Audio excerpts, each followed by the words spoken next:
Hello আমার প্রিয় ছাত্রছাত্রীরা, সবাই খুব ভালো করে পরীক্ষা দিচ্ছ আশা করছি। সবার খুব খুব ভালো পরীক্ষা হবে। তোমরা খুব ভালো করে পরীক্ষা দাও, মনোযোগ দিয়ে পরীক্ষা দাও। পরীক্ষা দেওয়া হয়ে যাওয়ার পর তোমরা আমার এই ভিডিওগুলো মনোযোগ দিয়ে দেখবে। প্রত্যেকটা পরীক্ষার প্রশ্নগুলোর আমি এখানে উত্তর বলে দেওয়ার চেষ্টা করেছি। তোমরা কোন উত্তরগুলো, কোন প্রশ্নের উত্তর ঠিক করেছো সেটা মিলিয়ে নেবে। তো আজকে যে প্রশ্নের উত্তরটা তোমরা পাবে, থাম্বনেল দেখে বুঝেই গেছো যে বাংলা। তো বাংলা দেখতেই পাচ্ছ যে বাংলার যে প্রশ্ন দেওয়া আছে খুব একটা যে কঠিন তা নয়। যা কিছু পড়ানো হয়েছিল, আমি যা পড়িয়েছিলাম সেগুলোর মধ্যেই তোমরা পেয়েছো। তো আমি আজ এই উত্তরগুলো বলে দিচ্ছি, তোমরা মিলিয়ে নাও কে কোনটা করেছো। ১ নম্বর কি হবে? ছদ্মবেশে সেদিন হরিদার রোজগার মন্দ হয়নি। একদম ঠিক ধরেছ। কার, কোন ছদ্মবেশে হরিদা কিন্তু ভালো রোজগার হয়েছিল? এটার উত্তর কিন্তু হবে গ, বাইজি। নিশ্চয়ই তোমরা করেছো। তারপর ২ নম্বর, আমি বাবু ভারী ধর্মভীরু মানুষ। আচ্ছা, এটা কোথা থেকে নেওয়া হয়েছে? একদম ঠিক, পথের দাবি থেকে। এবং এটা আহ এই ধর্মভীরু মানুষটি কে? এই ধর্মভীরু মানুষটি আসলে গিরিশ মহাপাত্র, অর্থাৎ খ উত্তর হবে। তিনেরটা কি হবে? অমৃতের মতো ছেলে পেলে ইসাবের বাবা কতজনকে পালন করতে পারেন? কি বলা হয়েছিল? এটার উত্তর হবে ঘ, ২১ জনকে। আমাদের ডান পাশে ধস, আমাদের বাঁয়ে কি? আমাদের বাঁয়ে হলো গিরিখাদ। খ উত্তর হবে খ। ঠিক আছে। এরপর ৫ নম্বর প্রশ্নের উত্তর কি হবে? প্রলয় উল্লাস কবিতার উৎস গ্রন্থ কি? প্রলয় উল্লাস কবিতার উৎস গ্রন্থ হলো অগ্নিবীণা। একদম উত্তর হবে খ, ক। আচ্ছা, এরপর ৬, কুম্ভকর্ণের দেহ কোথায় ভূপতিত? কুম্ভকর্ণের দেহ কোথায় ভূপতিত? এর উত্তর হবে গ। আমি শুধু প্রশ্ন এবং তার উত্তর কোনগুলো উত্তর হবে এগুলো বলে দিচ্ছি, কারণ এগুলো এমসিকিউ, এগুলোর আর আলাদা করে কোনো আলোচনা করছি না। তোমরা জাস্ট মিলিয়ে নাও কে কোনটা ঠিক করেছো। কথা হলো কুম্ভকর্ণের দেহ কোথায় ভূপতিত? এটা বলা হলো সিন্ধু তীরে। বৈজ্ঞানিক সাহিত্যে যত কম থাকে ততই ভালো। কি কম থাকলে ভালো হয় এর কথা বলা হয়েছে। এখানে অলংকারের কথা বলা হয়েছে, অর্থাৎ ১-এর ৭-এর উত্তর হবে খ। নিবের কলমের মান মর্যাদা বাঁচিয়ে রেখেছিলেন একমাত্র কে? সত্যজিৎ রায়। ঘ উত্তর হবে সত্যজিৎ রায়। পরিভাষার উদ্দেশ্য হলো কি? ১-এর ৯-এর উদ্দেশ্য, পরিভাষার উদ্দেশ্য ভাষার সংক্ষেপ ও অর্থ সুনির্দিষ্ট করা। গ উত্তর হবে। এরপর তোমরা ব্যাকরণের প্রশ্ন দেখতে পাচ্ছ। এরপর ব্যাকরণের প্রশ্ন কি হবে? বলেছে রামের চেয়ে শ্যাম ভালো খেলে। কার চেয়ে শ্যাম ভালো খেলে? রামের চেয়ে। এই রামের চেয়ে রেখাঙ্কিত অংশটি কি কারক বলা হয়েছে? তাহলে এটা কি কারক হবে? এখানে চেয়ে আছে, চেয়ে থেকে হতে এগুলো থাকলে কি কারক হয় বলেছিলাম? একদম ঠিক, এটা অপাদান কারক। ক উত্তর হবে। এরপর চলে আসো ১-এর ১১। এখানে কি হবে? ১-এর ১১ বলেছে বাক্যে কর্তা ও ক্রিয়া যদি একই ধাতু থেকে নিষ্পন্ন হয় তবে সেই কর্তাকে কি কর্তা বলা হয়? এখানে উত্তর হবে সমধাতুজ কর্তা। সমধাতুজ, সমান ধাতু থেকে উৎপন্ন হচ্ছে, সেই জন্য সমধাতুজ। ১-এর ১২ প্রশ্ন, যে সমাসের সাধারণ নিয়মে ব্যাসবাক্য হয় না কিংবা ব্যাসবাক্য নির্ণয় করতে গেলে অন্য পদের প্রয়োজন হয় সেই সমাসের নাম হলো নিত্য সমাস। ক্ষণস্থায়ী পদটির সমাস কি হবে? ক্ষণকাল ব্যাপিয়া স্থায়ী। এর যে ব্যাসবাক্য সেটা হলো ক্ষণকাল ব্যাপিয়া স্থায়ী। তাহলে এটা কি সমাস? এটা ব্যক্তি তৎপুরুষ সমাস। ঠিক আছে। এরপর দুটি সরল বাক্য যখন সংযোজক অব্যয় দ্বারা যুক্ত হয় তখন তাকে বলে কি? তখন তাকে যৌগিক বাক্য বলে। ফেলে আসা দিনগুলি আমার মনে পড়ে গেল। বাক্যটি কি বাক্য? এটি সরল বাক্য। যে বাচ্চে কর্ম প্রধান হয়ে ওঠে তাকে বলে কর্মবাচ্য। তোমার গল্প আমি ছাপিয়ে দেব। এটি কোন বাচ্যের উদাহরণ? এটি হলো কর্তৃবাচ্যের উদাহরণ। তাহলে এই অবধি হলো। আচ্ছা, এরপর আমরা দেখব যে ২ নম্বর, কম বেশি ২০টি শব্দের নিচের প্রশ্নগুলির উত্তর দাও। এবারে কি রকম উত্তর হবে? দেখো কি বলেছে, যে কোনো ৪টি প্রশ্নের উত্তর দাও। প্রথমটা কি আশ্চর্য, চমকে ওঠে ভবতোষ। ভবতোষের চমকে ওঠার কারণ কি? সুবোধ ঘোষের বহুরূপী গল্পে বিবাগী বেশী হরিদাস শান্ত ও গম্ভীর কণ্ঠস্বর এবং তার যে আধ্যাত্মিকতা কথা, সেই সমস্ত কথা শুনে ভবতোষ চমকে উঠেছিল। উত্তর নিশ্চয়ই এটা করে এসেছো। আচ্ছা, অমৃতের বয়স কত? পান্নালাল প্যাটেলের অদল বদল গল্প অনুযায়ী অমৃতের বয়স কত ছিল? 10 বছর। তারপর কি বলেছে? এই ভীষণ মধুর শব্দ শুনিতে শুনিতে সর্বাঙ্গ অবসন্ন হইয়া আসিতেছে। কোন ভীষণ মধুর শব্দ উদ্দিষ্ট ব্যক্তিকে অবসন্ন করেছিল? আচ্ছা, এটা কোথায়? নদীর বিদ্রোহ।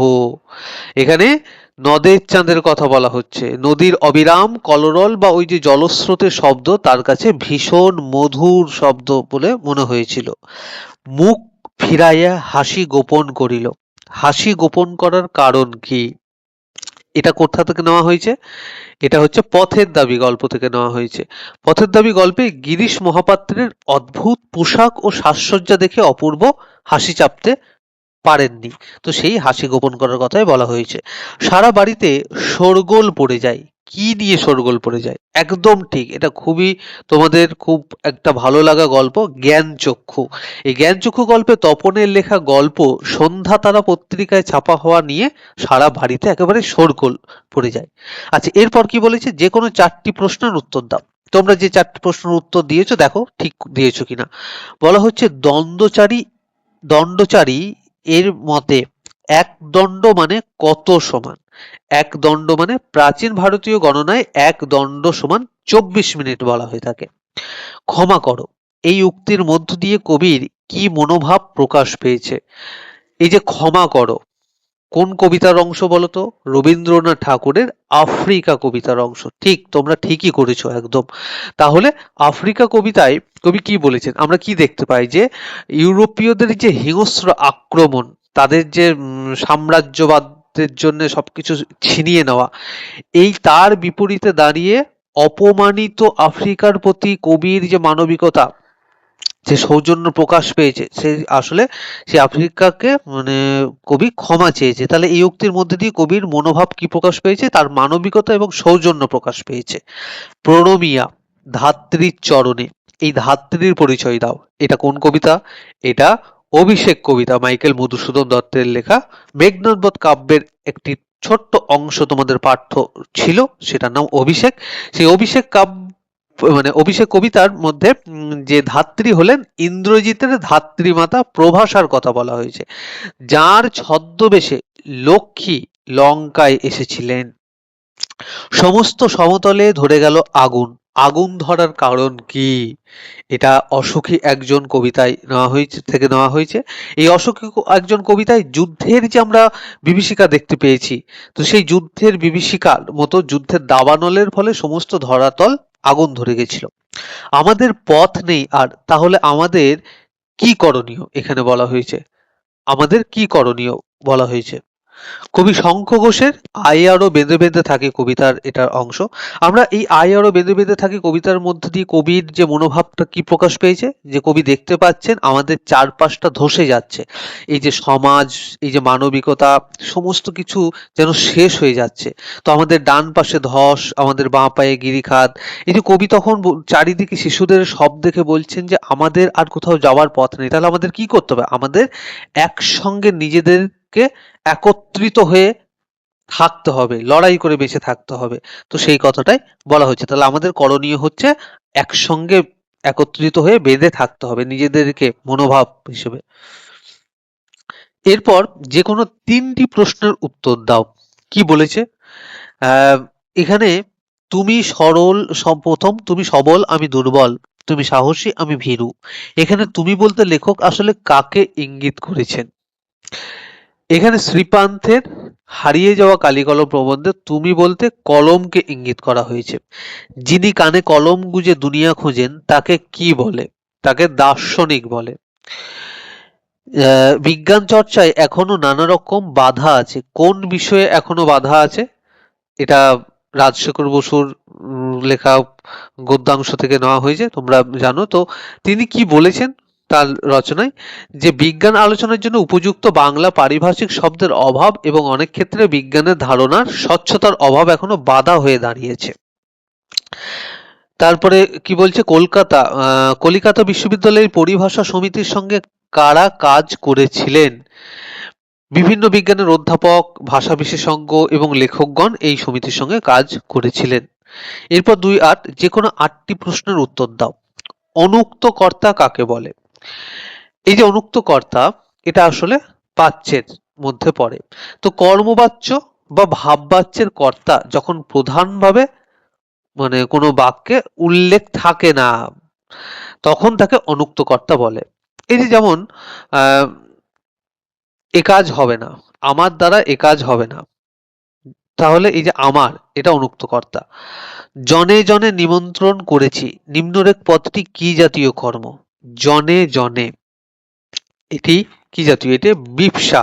বিপসা মানে পর পর বসা, পুনরাবৃত্তি ঘটা, একই শব্দের বা একটি পদেরই যখন পুনরাবৃত্তি ঘটে তখন তাকে বিপসা বলি। তাহলে জনে জনে নিমন্ত্রণ করেছি, এই পদটি কি জাতীয় কর্ম? এটা বিপসা জাতীয় কর্ম, অর্থাৎ বিপসা কর্ম। আকাশবাণী সমাসবদ্ধ ব্যাস বাক্যের সমাসবদ্ধ পদটির ব্যাস বাক্য সহ সমাসের নাম লেখো। আকাশবাণী মানে কি?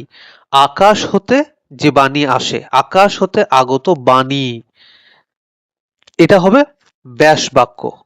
এটা এই যে আকাশ হতে আগত বাণী, এই যে হতে থেকে আগত এই যে পদটা লোপ পেয়ে গেল, দিয়ে আকাশবাণী, তাহলে এটা কি লোপ পায় যে সমাসে? কি সমাস? মধ্য পদলোপী কর্মধারয় সমাস। দ্বিগু সমাসের একটি উদাহরণ দাও। দ্বিগু সমাস বলতে কি বোঝানো হয়েছিল? যে সমাসের পূর্ববর্তী পদটি হবে সংখ্যাবাচক পদ, অর্থাৎ ধরো 3 কড়ি, এই যে 3টে কড়ির বিনিময়ে কেনা, এই যে সমাহার বোঝালে, এবং 3, 4, 5 এগুলো পঞ্চবটি, 5টি বটের সমাহার, এইগুলো হলো দ্বিগু সমাসের উদাহরণ। অলোপ সমাস কাকে বলে? অলোপ বলেছিলাম সমাস পড়াতে গিয়ে, যে সমাসে সমস্যমান পদের বিভক্তিটি লুপ্ত হয় না। আমরা দেখতে পেয়েছি যে তৎপুরুষ, বিশেষ করে তৎপুরুষ সমাসে যে বিভক্তি লোপ পেয়ে যায়, তাহলে এই যে অলোপ মানে লোপ পায় না, তাহলে অলোপ সমাস বলতে তাকেই বোঝায় যে সমাসে বিভক্তি লোপ পায় না, তাকে অলোপ সমাস বলে। যেমন দিনে রাতে, হাটে বাজারে ইত্যাদি। বাক্য নির্মাণের শর্তগুলির নাম লেখো। 3টে শর্ত রয়েছে: আকাঙ্ক্ষা, যোগ্যতা এবং আসক্তি। হয় বাংলা পড়ো, নয় ইংরেজি পড়ো। যৌগিক বাক্যে পরিবর্তন করো এটাকে। এটি কি? যৌগিক বাক্যে পরিবর্তন করো। আসলে হয় বাংলা পড়ো, নয় ইংরেজি পড়ো, এই প্রশ্নটা কিন্তু ভুল আছে, কারণ এটা কিন্তু যৌগিক বাক্যেই রয়েছে। হয় নয়, এটা হয় জটিল করতে বলা হতো, নয়তো সরল বাক্য করতে বলা হতো। সুতরাং এই প্রশ্নটা ভুল রয়েছে। আবেগসূচক বাক্যের একটি উদাহরণ দাও। আবেগসূচক আমরা কখন বলি? আহা, বাহ, এই যে আহা, কি সুন্দর গানটা করলে, আবেগসূচক বাক্য।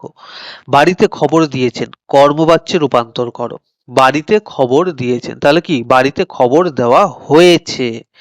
কর্মকর্তৃবাচ্যের একটি উদাহরণ দেওয়া হয়। কর্মকর্তৃবাচ্য কোনটাকে বলা হয়? যেখানে কোনো বস্তু নিজে কাজটা করে ফেলছে, কিন্তু অ্যাকচুয়ালি তার নেপথ্যে একজন প্রাণী রয়েছে, মানে কর্তা রয়েছে।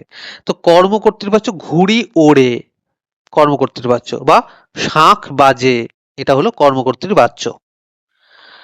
তো এই অবধি প্রশ্নের উত্তরটা দেওয়া হলো। এরপর যে প্রশ্ন উত্তরগুলো রয়েছে সেগুলো অনেকটা বড়, সেগুলো নিশ্চয়ই তোমরা করেছো। তো একটু আমি বলে দিচ্ছি যে 3-এর দাগে যে শুনেছেন হরিদা কি কাণ্ড হয়েছে, কারা এ কথা বলেছেন? এখানে ওই বহুরূপী গল্প থেকে নেওয়া হয়েছে। বহুরূপী গল্পটা তোমরা যদি পড়ো তাহলে দেখতে পাবে যে বন্ধুরা ছিল, তারা এটা বলেছে। কাণ্ডটা কি ছিল, ওই হরিদার কাণ্ডটা এটা বলবে। একটু মমতা বোধ করিল বটে, কিসের প্রতি কার মমতা বোধ হয়েছিল? তার মমতা। এখানে যে কোনো একটি প্রশ্নের উত্তর তোমরা করবে।